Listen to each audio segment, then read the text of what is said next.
Hello everyone, कैसे हैं आप सब लोग। और आज की वीडियो जो मैं लेकर आया हूँ उसका जो टॉपिक है वो ये है कि एक ही वीज़े से आप लोग 46 कंट्रीज़ कैसे विज़िट कर सकते हो।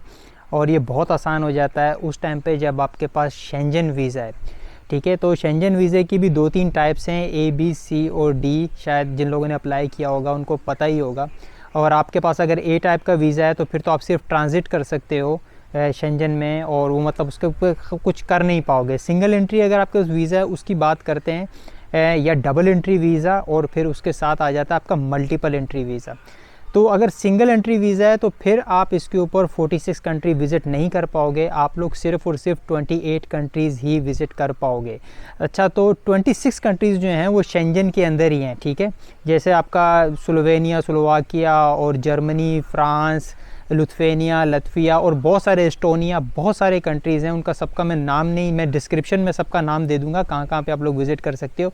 इनके साथ 2 कंट्रीज़ और जुड़ जाते हैं जो आप विज़िट कर सकते हो। ये शेंजन में नहीं आते मगर उसी जोन के अंदर हैं, तो वो कंट्रीज़ आपको अलाउ कर देते हैं कि आप वहाँ पे चले जाओ और कोई स्टैंप नहीं लगती है। एक बार जब आप शेंजन के अंदर एंट्री करते हो उस टाइम पे आपकी स्टैंप लगती है, और एक बार जब आप बाहर जा रहे होते हो तब स्टैंप लगती है।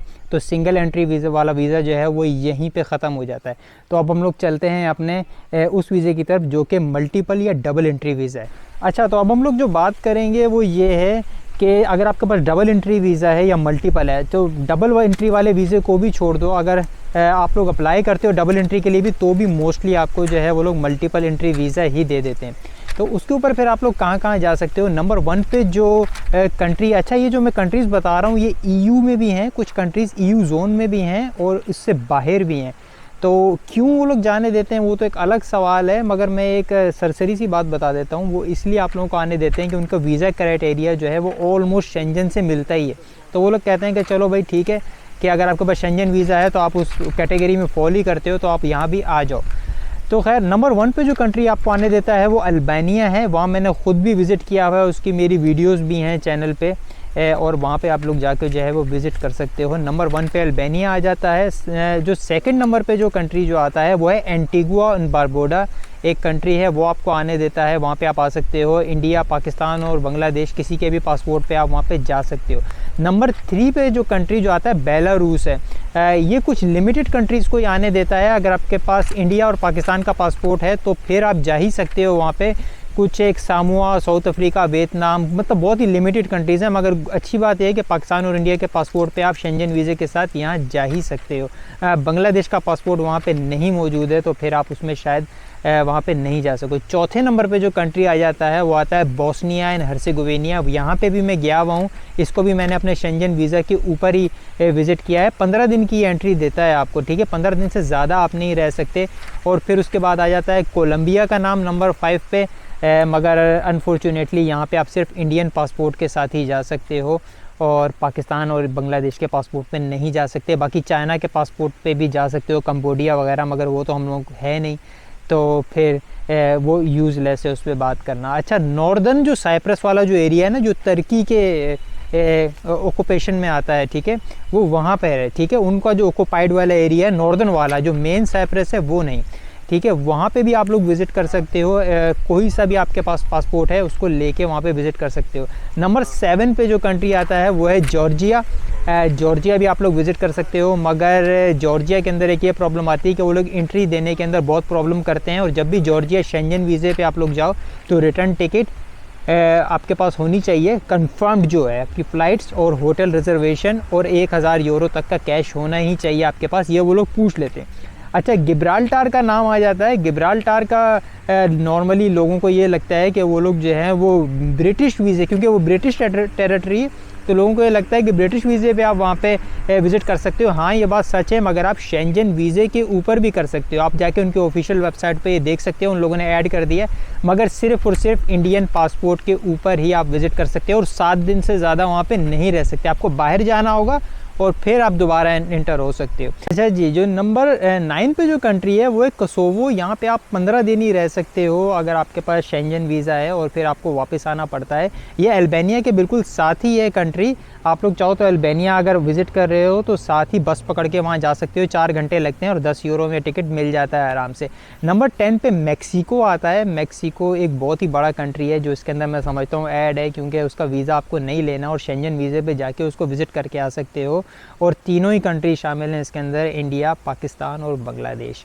नंबर 11 पे आ जाता है मोंटीनेग्रो। ये भी कोसोवो के साथ ही लगता है। यहाँ पे आप लोग जाके विज़िट कर सकते हो, 30 डेज़ तक रह सकते हो वहाँ पे और फिर वापस आना पड़ता है। नॉर्थ मैसेडोनिया एक कंट्री है, वो आप लोग विज़िट कर सकते हो 15 डेज़ के लिए।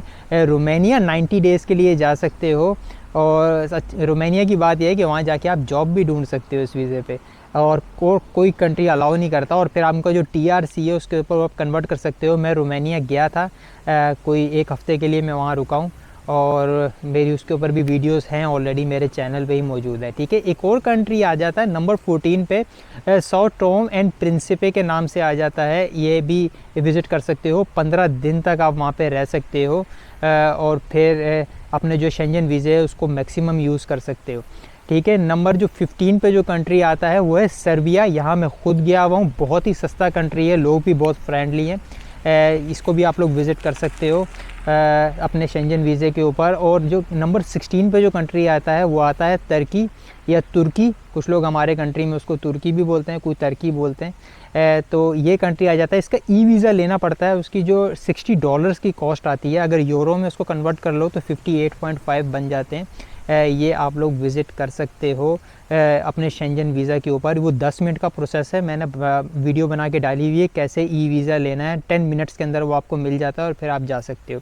ये भी मैंने ख़ुद भी विज़िट किया हुआ है। खैर, नंबर 17 पे जो कंट्री जो आता है बुल्गारिया है, मगर मैंने ख़ुद विज़िट किया था। थोड़ी सी उनकी इमिग्रेशन टफ़ रहती है, सवालात बहुत सारे करते हैं, मगर फिर भी वो आपको एंट्री देते हैं। मुझे भी आखिरकार एंट्री मिल ही गई थी। ठीक है, क्योंकि ये प्रॉब्लम हमारे पासपोर्ट का होता है, क्योंकि वो लोग जाके वापस आते नहीं है, तो ये प्रॉब्लम है।